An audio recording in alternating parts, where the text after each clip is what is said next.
मित्रांनो, स्वागत आहे तुमचं आपल्या एका नवीन अपडेटमध्ये. मित्रांनो, व्हिडिओ बनवण्याचं कारण असं आहे की आज एक भव्य दिव्य असं मुंबई येथे बिनजोडचं मैदान भरलेलं होतं. अनेक टॉपच्या शर्यती देखील झालेल्या. मित्रांनो, अनेक टॉपचे नंदी गुलाल घेऊन परतलेले आहेत. मित्रांनो, आजची एक प्रेक्षणीय लढत झाली, ती म्हणजे भुंगा सैराट विरुद्ध ॲलन आणि मेहरबान ही लढत पाहायला मिळाली.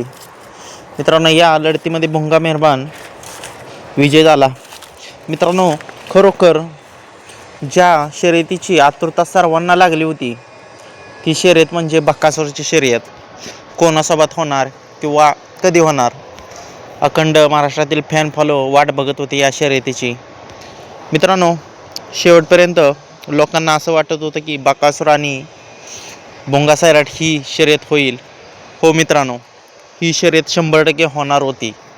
पण ही आत्ताच लेटेस्ट अपडेट आलेली आहे की भुंगा विरुद्ध बकासूर ही शर्यत होणार नाही आणि आज बकासूरची कोणतीच शर्यत होणार नाही. मित्रांनो, याची दक्षता फॅन फॉलोनी घ्यावी, कारण की वेळ बी खूप झालेला आहे आणि भुंगा आणि सैराटची पहिली बिनजोड झालेली आहे.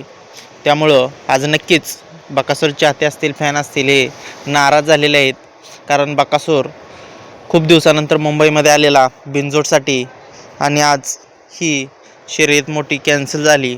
असो, नक्कीच ही लढत आपल्याला पुन्हा पाहायला मिळेल आणि पुन्हा प्रेक्षकांना ही लढत पाहायला मिळेल. मित्रांनो, नक्कीच बकासूर आता 3 फेऱ्याच्या मैदानासाठी लवकरच सज्ज होईल आणि आपल्याला पाहायला मिळेल. मित्रांनो, त्यामुळं घोटसर्जा आणि बकासूरची देखील एक शर्यत होणार होती. मित्रांनो, विरोधात कोणती नंदी होती माहीत नाही, पण ही शर्यत देखील माझ्या माहितीनुसार होणार नाही.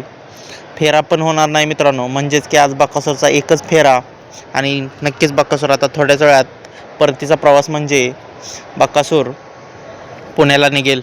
तर मित्रांनो, धन्यवाद.